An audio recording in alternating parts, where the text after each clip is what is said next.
আসসালামু আলাইকুম। পঞ্চব্যঞ্জন ২৭/৪/২০২৪। কথা আছে, দারোগাই বলছে, চাচি আমি কি আর মানুষ আছি? পাকিস্তানের প্রধানমন্ত্রী এক্সকিউজ মি শাহবাজ শরীফ সে দেশের ব্যবসায়ীদের সাথে মিটিং করছিল। মিটিংয়ের এক পর্যায়ে বাংলাদেশের প্রসঙ্গ টেনে একটা প্রশংসা করলেন, যেটা ওই উল্লেখ করে ডন পত্রিকায় লিখতেছে।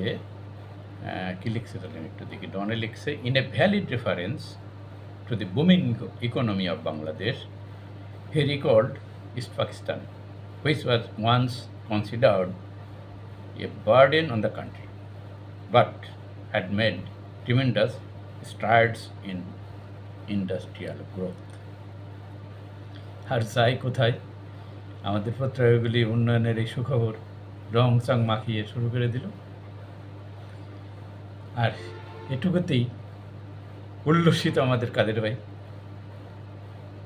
ভাই বলছেন, বাংলাদেশের উন্নয়ন নিয়ে পাকিস্তান প্রশংসা করে, অথচ বিরোধী দল উন্নয়ন দেখতে পায় না। বিরোধী দল দিনের আলোতে, রাতের অন্ধকার থেকে দেশের উন্নয়নে হীন মনোবৃত্তির পরিচয় দিচ্ছে তারা। পাকিস্তানের প্রধানমন্ত্রীর বক্তব্য থেকে তাদের বাস্তবতা বোঝা উচিত। ফাইন কথা। নিজের দেশের বাস্তবতা বুঝতে হলে অন্য দেশের প্রধানমন্ত্রীর কাছ থেকে যেতে হবে, তার কাছ থেকে নিয়ে বুঝতে হবে যে দেশের অবস্থা, বর্তমান অবস্থা কী। গুড কাদের ভাই, থ্যাংক ইউ। আচ্ছা, গত 50 বছরে বাংলাদেশে ইন্ডাস্ট্রিয়াল গ্রোথ হয়েছে, এটা কেউ অস্বীকার করতে পারবে না, নোবডি ক্যান। আর কেউ করেও না যে বাংলাদেশে ইন্ডাস্ট্রিয়াল গ্রোথ হয়নি। অবশ্যই হয়েছে। একটু আমরা পিছনে যাই, ইতিহাস একটু দেখে আসি। 1947 সালে ভারত ভাগ হওয়ার পরে এই ইস্ট বেঙ্গলের কাঁচামাল কী উৎপাদিত হয়, সেই অনুপাতে এদেশের ইন্ডাস্ট্রিগুলার প্রায়োরিটি ঠিক করে পাকিস্তান সরকার, এবং সেই অনুপাতে গড়ে ওঠে পাট, তুলা, চামড়া ইন্ডাস্ট্রিগুলো। তারপরে পাওয়া গেল ন্যাচারাল গ্যাস সিলেটের, বার্মা অয়েল কোম্পানি। এগুলো প্রতিষ্ঠার পরে এই অঞ্চল মানুষের লিভিং স্ট্যান্ডার্ড একটু বাড়তে থাকে। পাকিস্তানের মোট রপ্তানির 70% ইস্ট পাকিস্তান থেকে রপ্তানি হতো। পাকিস্তান সরকারের তথাকথিত সেই উন্নয়নের দশক শুরু হলেই শুরু হয় অর্থনৈতিক বৈষম্য। বিদেশি সাহায্য, অন্যান্য বিদেশি ফান্ড, রপ্তানি আয় ইত্যাদি পশ্চিম পাকিস্তানে ডাইভার্ট করা শুরু করে সরকার। আর তখন থেকে পূর্ব পাকিস্তান আলাদা হওয়ার যৌক্তিক কারণ হয়ে দাঁড়ায়। এখন স্বাধীনতার পর সরকার সোশ্যালিস্ট ইকোনমি অনুসরণ করার ফলে উদীয়মান যে শিল্পের বিকাশ ধারা, এটা ধস নামে। ব্যাংক, বিমাসহ 580টি শিল্প তখন জাতীয়করণের মাধ্যমে বা জাতীয়করণ করার পরে ব্যবস্থাপনায় অযোগ্য লোকদের নিয়োগ দেয়। ফলে কী হইল, একের পর এক এগুলা লোকসানি কারখানায় পরিণত হল। পাকিস্তানি ব্যবসায়ীরা সব হারিয়ে পাকিস্তানে চলে গেল।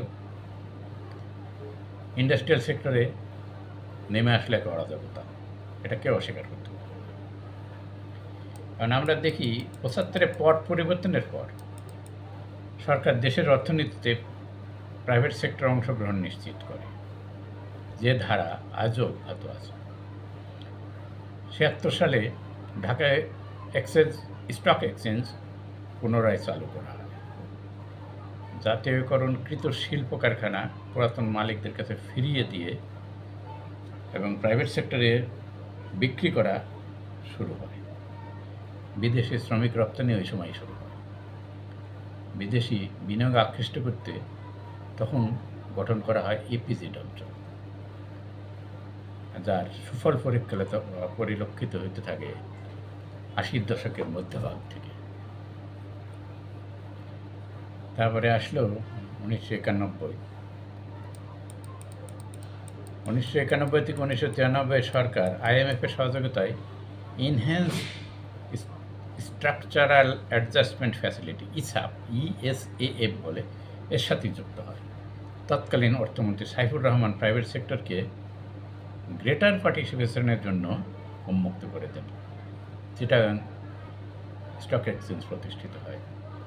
প্রাইভেট সেক্টরে ব্যাংক, টেলিযোগাযোগ, এভিয়েশন, বিমা, শিক্ষা ব্যবস্থা ওই সময় উন্মুক্ত করে দেওয়া হয়। ফলে অনেক প্রাইভেট ইউনিভার্সিটি গড়ে ওঠে। সিরামিক ইন্ডাস্ট্রি, স্টিল, ফার্মাসিউটিক্যাল, জাহাজ ভাঙ্গা ইয়ার্ড, শিপ বিল্ডিং ইন্ডাস্ট্রি বিকাশ লাভ করে এবং তখন নতুন নতুন কর্মসংস্থানও সৃষ্টি হয়।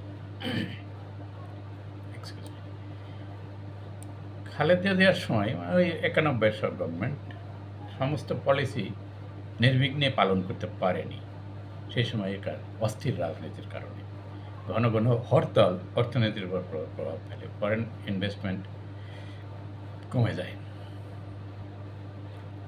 যে ধারা 2001 পর্যন্ত অব্যাহত ছিল। 2001 থেকে 2006 সাল পর্যন্ত গড় জিডিপি গ্রোথ ছিল প্রায় 5 থেকে 6%-এর মধ্যে।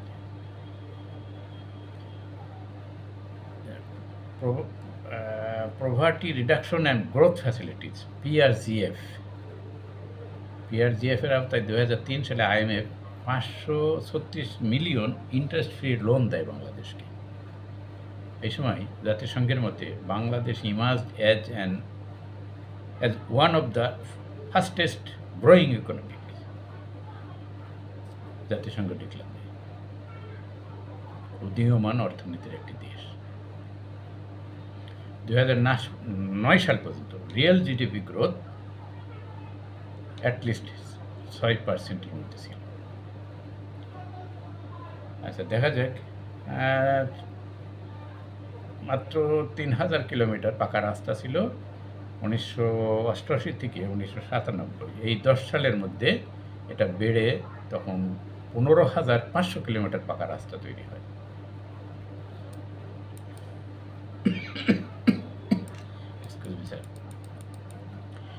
গত এক দশকে হিউম্যান ডেভেলপমেন্ট ইন্ডেক্স অনেক উন্নত হয়েছে, নো ডাউট।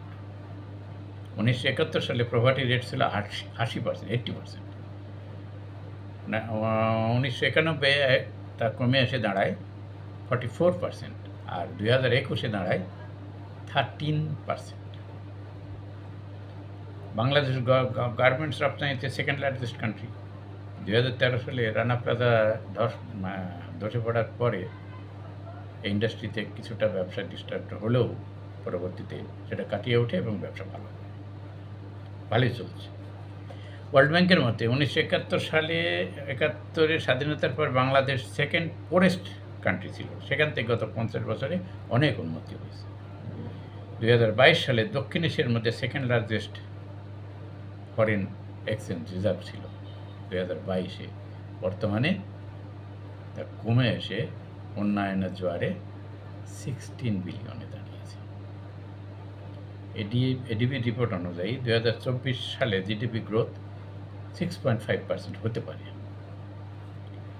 আচ্ছা, বর্তমান সরকার 100 বিলিয়নের বেশি বিদেশি ঋণের বোঝা জাতির ঘাড়ে চাপিয়ে দিয়ে পদ্মা সেতু, মেট্রো রেল, মাতারবাড়ি, রূপপুরের রূপকথা এই ধরনের অনেক উন্নয়ন করেছে। অন্যদিকে এই দুঃসহ গরমে জনগণ এই বিদ্যুৎ ফেরিওয়ালিকে খুঁজে ফেলছে।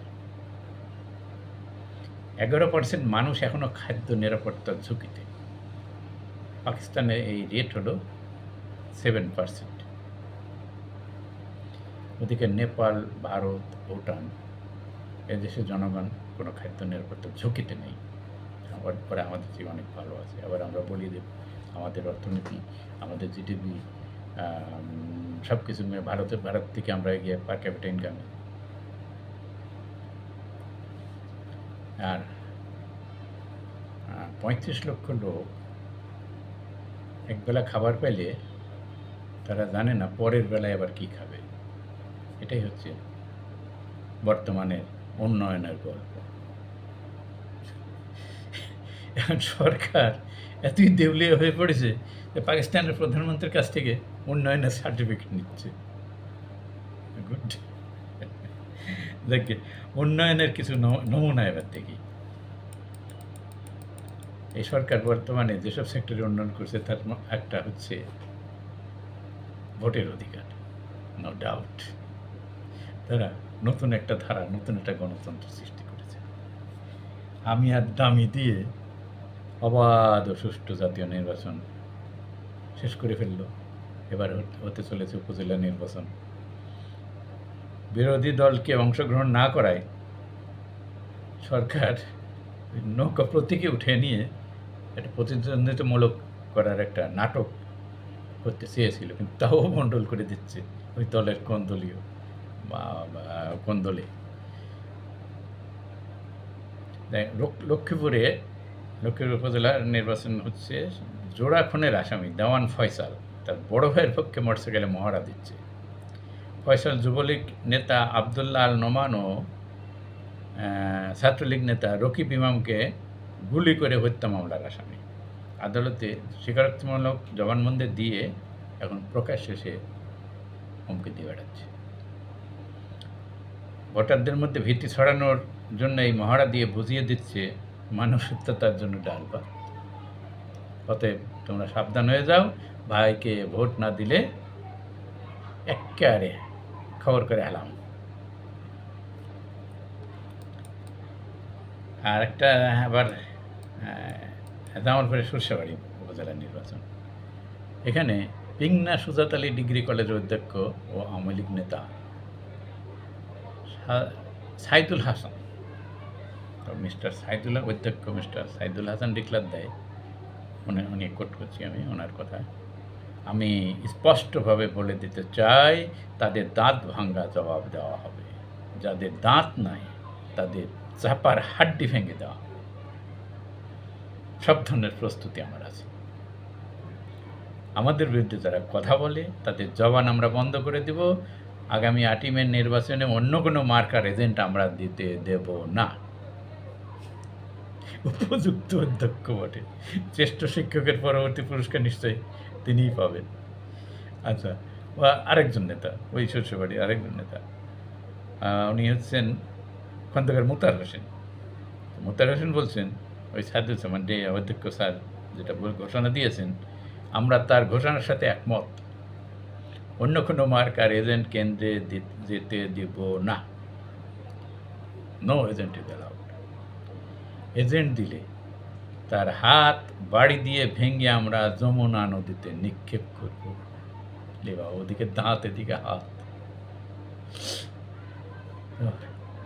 এই ভোট জালিয়াতির কলাকৌশল এখন আর রাগ ঢাক নাই, প্রকাশ্যে শক্তি প্রদর্শন করা হচ্ছে। ইহাই উন্নয়নের মাইল ফলক বটে। নির্বাচন কিন্তু ভারতে হচ্ছে। এই ভারত কিন্তু বাংলাদেশ থেকে কিছু কিছু ক্ষেত্রে বাংলাদেশে পাট নিচ্ছে। আফটার অল প্রতিবেশী তো।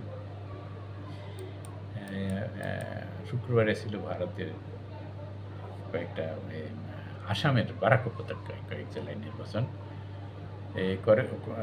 বারাক উপত্যকায় 3টা জেলায়, করিমগঞ্জ 60%, হাইলাকান্দি 56% এবং কাছাড়ে 37% মুসলমান ভোটার। তো শুক্রবারে ভোট ছিল, এদের ভোট বিজেপির বাক্সে যাবে না তা নিশ্চিত হয়ে গেছে। আর এই নিশ্চিত হওয়ার পরে তারা ওই বৃহস্পতিবার রাত্রে একাধিক ট্রেন বন্ধ করে দিয়েছে। যেসব শ্রমিকরা ওই বাইরে কাজ করতেন তারা যাতে এই বারাক উপত্যকায় আর আসতে না পারে। বৃহস্পতিবার সন্ধ্যায় থেকে উপত্যকা অভিমুখে 6টি ট্রেন বাতিল করে ফলে 10,000 ভোটার আটকে পড়ে। প্রধান বিরোধী দল এই নিন্দা জানিয়ে বলছে তাদের বিরাট সংখ্যক ভোটার আসতে পারছেন না। এই বিরাট সংখ্যক ভোট আটকে আসামে গণতন্ত্রকে গলা টিপে মারছে বিজেপি। তাহলে এখন এই হচ্ছে সেকুলার গণতান্ত্রিক ভারত গণতান্ত্রিক বাংলাদেশের সাথে পাল্লা দিয়ে এগিয়ে যাচ্ছে। এখন প্রশ্ন হলো এই কূটকৌশলে কে কার ওস্তাদ।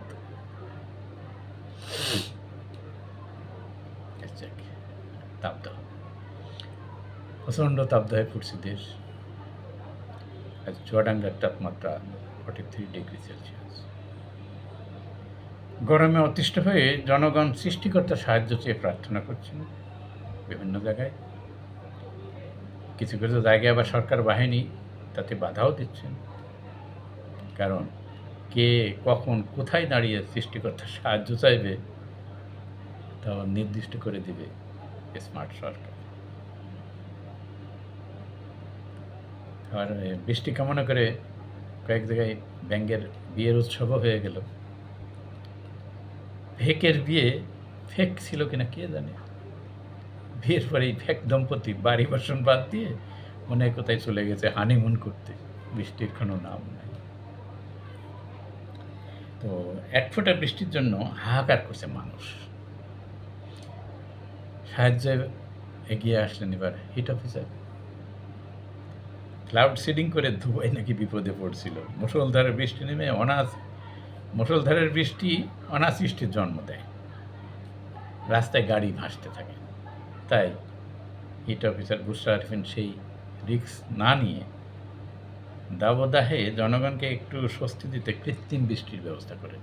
নো মোর ক্লাউড সিডিং, বা অনেক টাকার ব্যাপার, দরকার নেই রে বাবা, পানি ছিটায় যদি কিছু কাজ করা যায়। 2টি ক্যানন স্প্রে দিয়ে পানি ছিটিয়ে কিছু পথচারীকে তিনি ঠান্ডা করেন। ঢাকা উত্তর সিটি 2টি স্প্রে ক্যানন 10টি ওয়াটার বাউজার গাড়িতে করে বিভিন্ন সড়কে পানি ছিটানোর কাজ করছে। কথাই বলে নাই মামার থেকে কানা মামা ভালো। দেখ, এর জন্য মেয়র আতিক এবং তার কন্যা হিট অফিসার বুশরাকে ধন্যবাদ, কিছু তো করার চেষ্টা করছেন। এই সপ্তাহে একটা সেরা উক্তি দিয়েছেন মন্ত্রী নানক। উনি বলছেন, এমপি মন্ত্রীর রাজত্ব কায়েমের সুযোগ আওয়ামী লীগের নাই। গুড। দেখ, শেষ করি শুভঙ্কর একটা চুক্তি। ছেলে তার মাকে বলছে, মা আমার বন্ধুরা আসছে, আমার খেলনাগুলো একটু লুকায় রাখো। মা বলছে, কেন? তোমার বন্ধুরা কি চোর? সি সি সি, আমার ছেলে হয়ে তুমি চোরদের সাথে বন্ধুত্ব করেছো বলে বাবা? ছেলে বলছে, না মা, তুমি জানো না, ওরা চোর না। ওই খেলনাগুলি তুমি যদি আলমারিতে লুকিয়ে না রাখো, তাহলে ওদের হারিয়ে যাওয়া খেলনাগুলি চিনে ফেলবে। ছেলে উত্তর দিল। ধন্যবাদ, ভালো থাকবেন সবাই।